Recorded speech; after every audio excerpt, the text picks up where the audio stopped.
I'm staying in Thousand Oaks for this weekend and woke up this morning, drove down to the Malibu area, met up with a friend, Brandon, who I've met through auto shows and just journalist, car stuff essentially, and he's local to here, so agreed to show me some of the roads. We had his E92 M3 out, I was following in the Corvette, and we ran one of these canyon roads. There are so many of these canyon roads, and my takeaway is they're effectively all awesome. I took the Malibu Canyon roads, whoop, there's a moving truck in the road, the Malibu Canyon road down, and now this is, I think, Las Flores Canyon Road. Did it up once already, and it's so much fun. So I figured set up some GoPros, we'll talk about the cars, what it's like to have, what it's like to live with in California, which is really, really nice, obviously. The hardtop convertible is a power hardtop that can retract or go up at, I think, up to around 30 miles an hour. So I have it down right now, but the side window's up and this little rear window up too, which helps out with wind noise and kind of just the cabin isolation.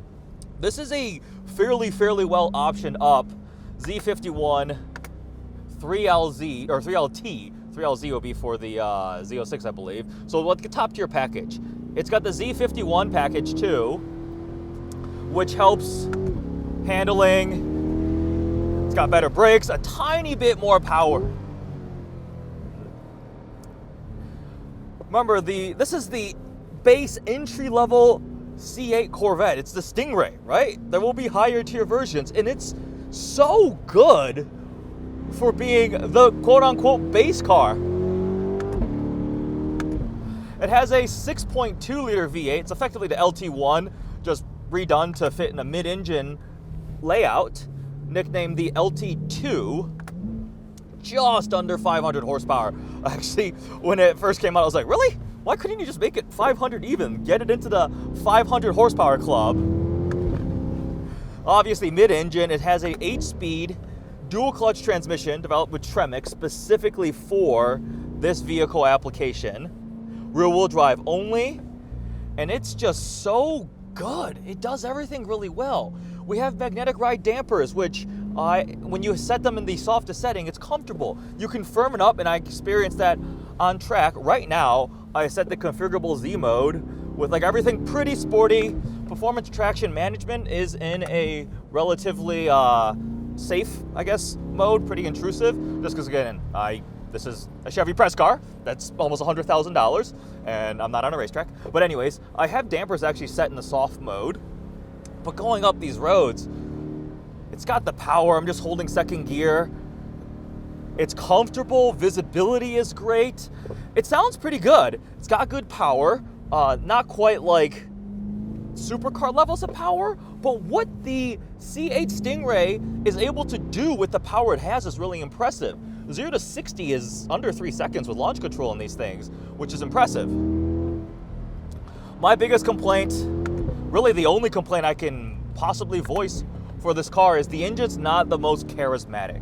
So it makes a decent noise, but it doesn't rev that high. 6,500 RPM is the red line, and for me, sports cars is about emotion. And while this is a very good powertrain setup, it doesn't give you the same kind of engaging emotion as a Porsche GT3 engine would, a flat 6, or like the V10 in an R8 or Huracan. You can hear those shifts though. This is a supremely capable car. And when you look at the value standpoint, it's again, just hard to argue against it. It does everything really well. This is objectively a better car than a Gen 1 R8 for sure, old Ferrari F40, a Gallardo. Like, it has the proportions, the handling, the performance, a way better interior with technology, a fantastic powertrain for under 6-figure price. Now, a C8,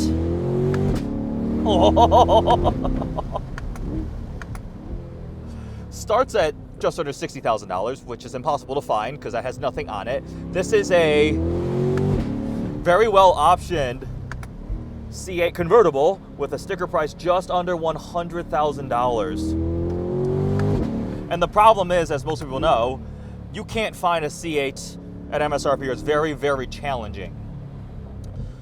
But if we do talk about this at its just MSRP, man, It's so good. I've gotten the track of C8 Stingray. I did a Spring Mountain for the media launch. And it was awesome. Oh man, the scenery here is beautiful. These roads. So the thing that stands out to me is like, there are fantastic driving roads just getting to places. Like going from A to B. If you're going to get groceries or heading to get coffee or something, the roads are nice. This is like a specific, I am purposely looking for a road to drive on, but that just doesn't exist in the Midwest. Everything is just either a square or a pothole. Like, I am having so much fun. This was such a good car to have for this experience. The mountains, the elevation, the weather, the road surface is nice. This car is nice. This dual clutch transmission is very, very good. Arguably, I think, better than the 7-speed dual clutch in my R8, I think. And when you leave it in its automatic mode, it handles everything fine. It knows where to put it. All these different drive modes. I kind of want to just play with the paddle shifters, though, because the responses are also just phenomenal.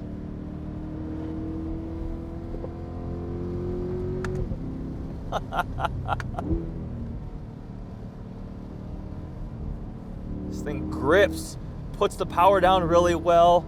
Steering is great. People flipped out about the square steering wheel. I don't mind it. I kind of like the angles, actually, because like your hands rest nicely on it. These big metal paddle shifters on the wheel. These are just so much fun. So what has it been like living with the C8 Convertible in LA?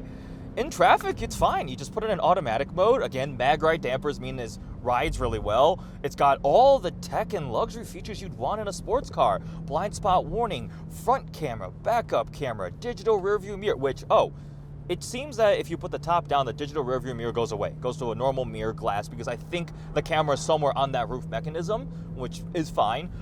Digital rear view mirrors take a little bit getting used to because the reflection isn't there anymore. You just get the camera feed, but it helps at night with glare. It really eliminates glare, and it is easier to see. What other tech do we have? Wireless CarPlay, wireless charger here in the middle, so my phone is just sitting there charging when I've got wireless CarPlay running with my Google Maps or music or whatever.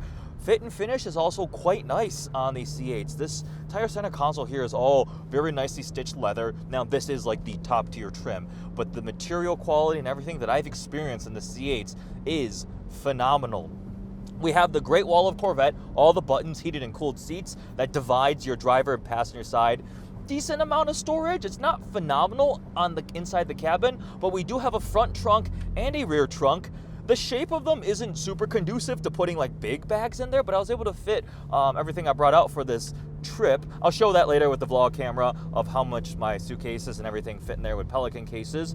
So it's practical. And again, all the tech and luxury features, heads-up display, full digital cluster that's reconfigurable, very nice Bose sound system in these two. It's just a very, very impressive sports car. Strong brakes. It's got these like punchy upshifts.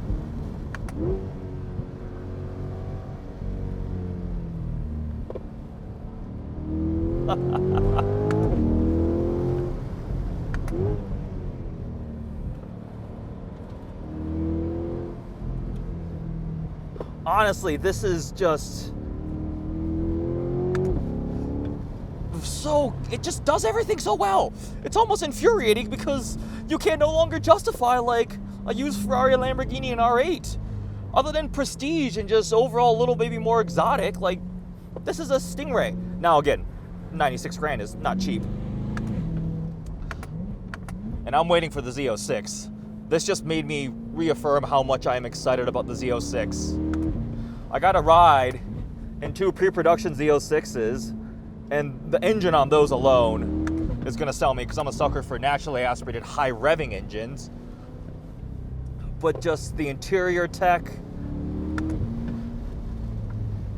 the usability, I'm worried that I might end up just driving a Z06 more often than I drive my R8. Like, I think this is a better car to daily than my R8. It has remote start, I can put more things in the trunks, I can open the top with the key fob.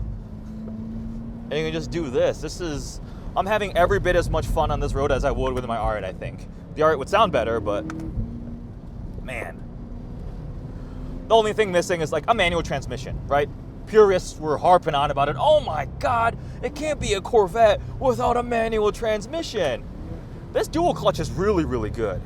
Do I love the manual in my Shelby? Yeah, it fits the character of the car, and that's why I want to keep my 350R as a manual transmission sports car as long as I can. But this is so good with a dual clutch, I don't have any complaints. Like, yeah, not a big deal at all. It's fast, man. These roads are also so awesome. Just gotta be careful. Never cross a double yellow, obviously. Although I guess if you're passing a cyclist, sometimes if it's clear, I'll lean over to give them more space. Have to be careful about cyclists. I see one in front of me, so make sure we give them some space, get around there, and then slow-moving cars. But I think I'm gonna go explore some more of these canyon roads, go find some more of them. That just, man, California's nice. I don't know if I could live here because taxes and traffic and taxes and more traffic, but well, there's a mini review of the C8 Convertible with the Z51 package. It's a great California car, obviously. The one thing to always keep in mind is you can get an open air experience with a regular C8 coupe because the targa top comes off. But the advantage of this is you could do it on the fly, it just folds down. You don't need to get out of the car and lift off a top and then put it in the back. But then you don't get the glass engine cover, which I love being able to see the engine back there. Like, to me, that's one of the cool parts visually of having a mid-engine car. I think GM made the absolute right choice going mid-engine for this platform. It really is able to allow them to push the limits even further at this price point. It handles great, and I personally love like mid-engine sports car feel. If you think about a lot of really exotic cars are mid-engine in layout. It's a nice, from a physics standpoint, it's nice to have the heavy engine in between your axle, right? It makes sense and helps visibility out front. These cars are so good. Whoa, little Miata in front of me is getting at it. So with that, we'll continue the vlog of this weekend living with a C8 Convertible in California. I've spent time with this, Corvettes in general, C8s, but never in Southern California. I'm going to shut up and go back to just enjoying these roads. We're also getting to the base of the road and there's traffic now, so I will go find some other ones because there are plenty of other ones. So we may pick up this video again with GoPros if I find another really cool, exciting road that I want to drive and share.